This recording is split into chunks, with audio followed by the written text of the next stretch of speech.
इस जगत में इतना पाप मनुष्य क्यों करते हैं, पाप कराने वाला कौन है।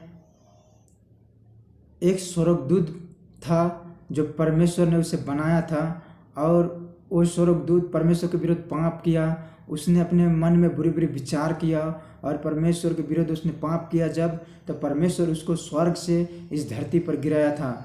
शैतान एक व्यक्ति है, शैतान नाम केवल नहीं है, शैतान का एक रूप है जो नहीं दिखता है। उत्पत्ति 3 अध्याय। सर्पदूत था और उसने स्त्री से कहा, क्या सच है कि परमेश्वर ने कहा कि तुम इस वाटिका के किसी वृक्ष का फल नहीं खाना। स्त्री ने सर्प से कहा, इस वाटिका के वृक्ष का फल हम खा सकते हैं, पर जो वृक्ष वाटिका के बीच में है उसके फल के विषय में परमेश्वर ने कहा है कि ना तो तुम उसको खाना और ना उसको छूना, नहीं तो मर जाओगे। तब सर्प ने स्त्री से कहा, तुम निश्चय ना मरोगे। तो यहाँ शैतान एक उदाहरण से स्त्री को कहा कि तुम नहीं मरोगे। आज विश्वासी भाई बहनों को भी शैतान कह सकता है कि तुम जाओ वहाँ पे या पाप करो, तुम्हें परमेश्वर क्षमा कर देगा, तुम नहीं मरोगे। वरन परमेश्वर आप जानता है कि जिस दिन तुम उसका फल खाओगे उसी दिन तुम्हारी आंखें खुल जाएगी और तुम भले बुरे का ज्ञान पाकर परमेश्वर के तुल्य हो जाओगे। ये शैतान ने कह रहा है। सो जब स्त्री ने देखा कि उस वाटिका के फल खाने में अच्छा और देखने में मनभावना और बुद्धि देने के लिए चाहने योग्य भी है, तब उसने उसमें से तोड़कर खाया और अपने पति को भी दिया और उसने भी खाया। तो शैतान यहाँ स्त्री को प्रलोभन और बहका रहा है। जब तुम इस फल को खाओगी तो तुम्हें भले बुरे का ज्ञान मिल जाएगा, परमेश्वर की तुल्य हो जाओगी। इस प्रकार से 7 पद में, तब उन दोनों की आंखें खुल गई और उनको मालूम हुआ कि वह नंगे हैं। सो उन्होंने अंजीर के पत्ते जोड़ जोड़ कर लंगोट बना लिए।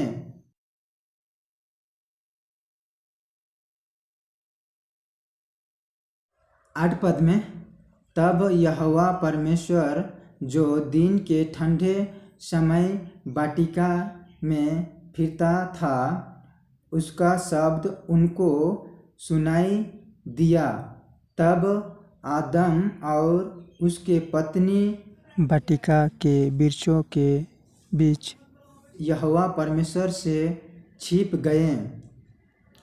तब यहोवा परमेश्वर ने पुकारकर आदम से पूछा, तू कहाँ है? उसने कहा, मैं तेरे शब्द बारी में सुनकर डर गया, क्योंकि मैं नंगा था, इसलिए छिप गया। उसने कहा, किसने तुझे चिताया कि तू नंगा है? जिस वृक्ष का फल खाने को मैंने तुझे मना किया था, क्या तूने उसी का फल खाया है? आदम ने कहा, जिस स्त्री को तूने मेरे पास संग रहने को दिया है, उसी ने उस वाटिका का फल मुझे दिया और मैंने खाया। उत्पत्ति 1 अध्याय 27 पद में, तब परमेश्वर ने मनुष्यों को अपने स्वरूप के अनुसार उत्पन्न किया अपने ही स्वरूप के अनुसार परमेश्वर ने उसको उत्पन्न किया, नर और नारी करके उसने मनुष्यों की सृष्टि की। और परमेश्वर ने उनको आशीष दी और उनसे कहा, फूलो फलो और पृथ्वी में भर जाओ और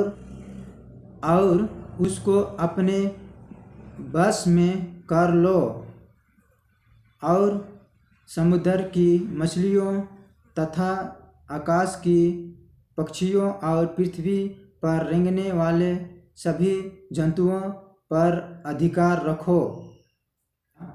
और परमेश्वर मनुष्य को अपने स्वरूप और अपने समानता में सृष्टि किया था। पहला मनुष्य का नाम था आदम। इसके लिए आदम से ही आदमीन का शब्द निकल के आया है। इसके लिए हम लोग को आदमीन भी कहा जाता है। पहला मनुष्य आदम द्वारा 59 नौगत के द्वारा इस पृथ्वी पर हर बच्चे में पीढ़ी पीढ़ी पाप आ गया है।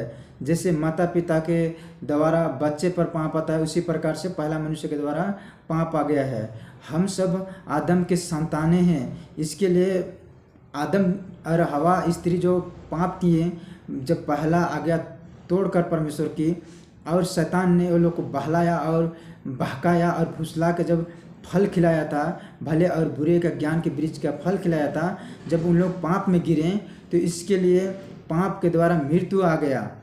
रोमियो 5:12 में, इसलिए जैसे एक मनुष्य के द्वारा पाप जगत में आया और पाप के द्वारा मृत्यु आई, और इस रीति से मृत्यु सब मनुष्य में फैल गई, इसलिए कि सबने पाप किया।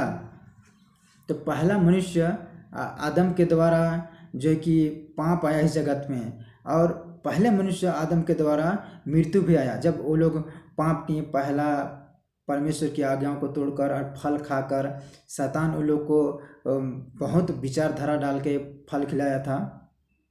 बाइबल सिखाता है रोमियो के 3 अध्याय से 23 पद में, इसलिए कि सबने पाप किया है और परमेश्वर की महिमा से रहित है। तो इस जगत में सब मनुष्य पापी हैं।